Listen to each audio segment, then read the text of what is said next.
Hi everyone, my name's Imogen and today I'm joined by Kenneth, Prabs, Saad and Ramiz, and we're going to be talking about the regulation of National Grid gas by Ofgem between 2013 and 2021.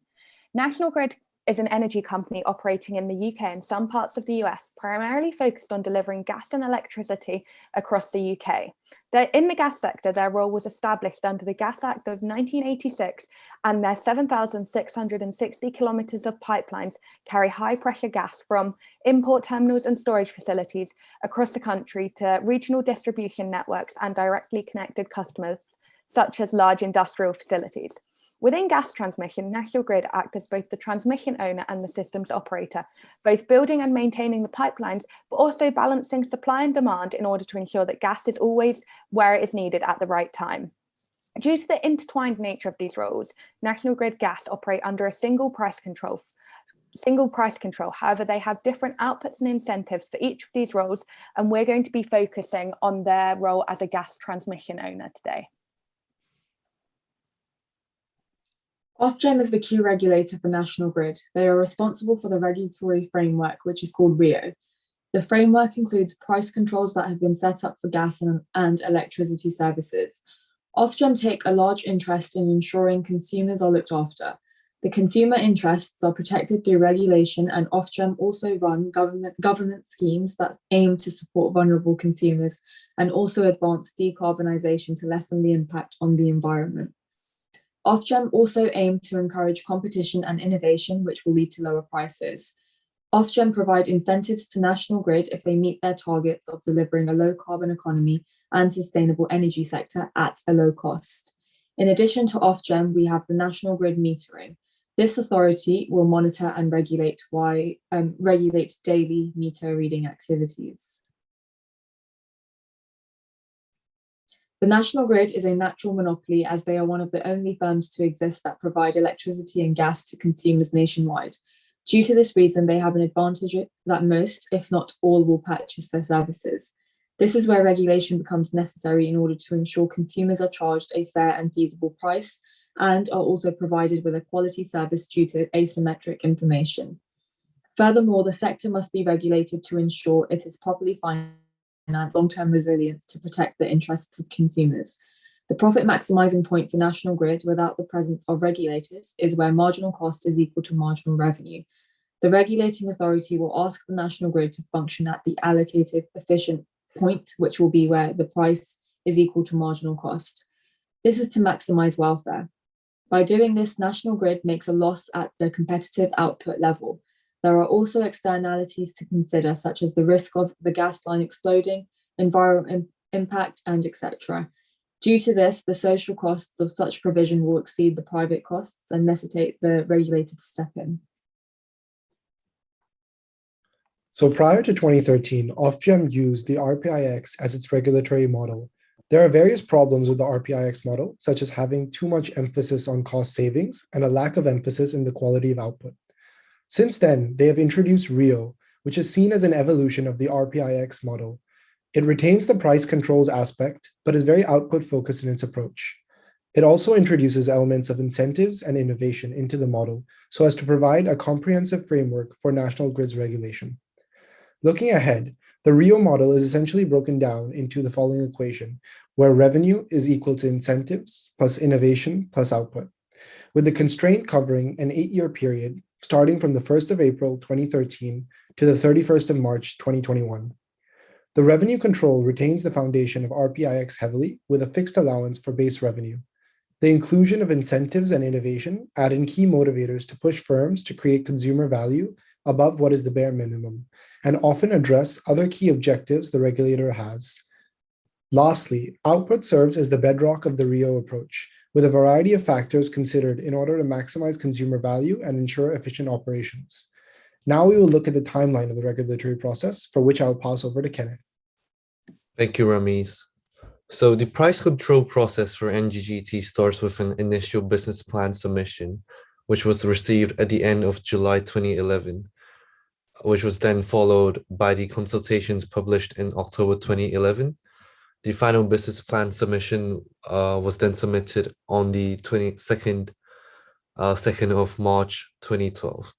The initial draft proposal was then presented by the regulator, published in July 2012, which includes what NGGT will be required to deliver during the next price control, the incentives that are going to be imposed, the cost NGGT will be allowed to recover, and the arrangements for identifying potential risk and uncertainty around these costs, and the basis of the financial mechanisms to determine the allowed revenues.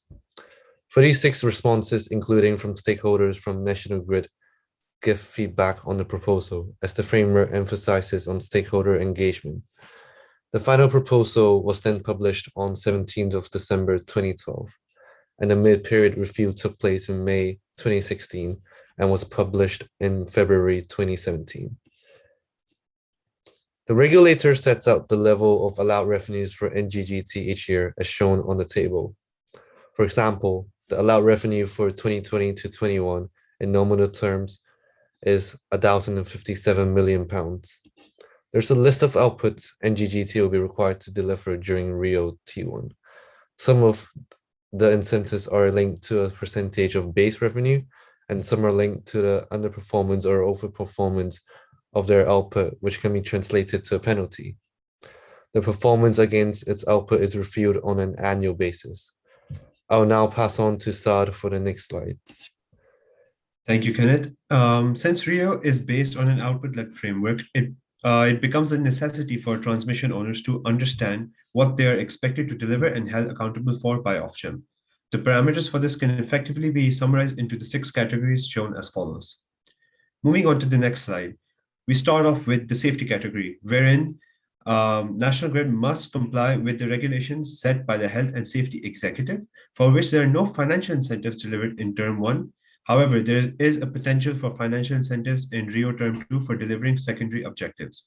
We move on to reliability and availability, where we start off in National Grid's compliance with the reliability requirements of the 1986 Gas Act, based solely on a statutory requirement with no financial incentives.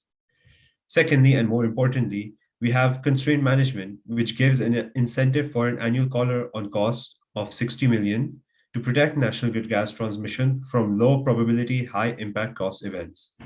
We move on to customer satisfaction, wherein National Grid entails a customer and stakeholder satisfaction survey developed to target a 1% incentive or penalty based on allowed revenue by the given responses for each year. We move on to connections, where National Grid must comply with existing obligations on the provision of connections, such as the UNC modification of 373. We move on to the environmental category, where it was previously mentioned the importance of National Grid ensuring a low carbon economy, for which we have the business carbon footprint, the BCF. This provides business level accounts each year for RIIO Term 1 and provides a direct reputational incentive for National Grid gas through the reports published. I now pass on to Ramiz, who will explain how Ofgem incentivizes innovation. With respect to innovation and cost efficiency, for cost efficiency, the regulator utilizes 2 key tools. Firstly, they impose an efficiency assumption and use expert views to forecast what they believe is a realistic prediction of costs. As Table 4.2 shows, the firm often inflates costs so that the regulator has to temper these forecasts by using various information sources. Secondly, they incentivize firms to be cost efficient as well as honest in their forecasts through use of a sharing factor. This factor determines the proportion of profit the firm can retain and often lies between the range of 20 to 40%. The sharing factor is a part of the broader information quality incentive, which is a menu-based approach that Ofgem uses to incentivize National Grid. Looking at the innovation side, Ofgem has created a 3-pronged approach. Firstly, the Network Innovation Allowance is a fixed allowance that's used for small-scale projects. Secondly, the Network Innovation Competition is a contest to fund larger scale and more complex projects that have environmental benefits. Lastly, the Innovation Rollout Mechanism is in place for firms to apply for additional funding to roll out cost-effective, low-carbon initiatives. Overall, this is how we believe Ofgem regulates National Grid gas, and thank you for your time.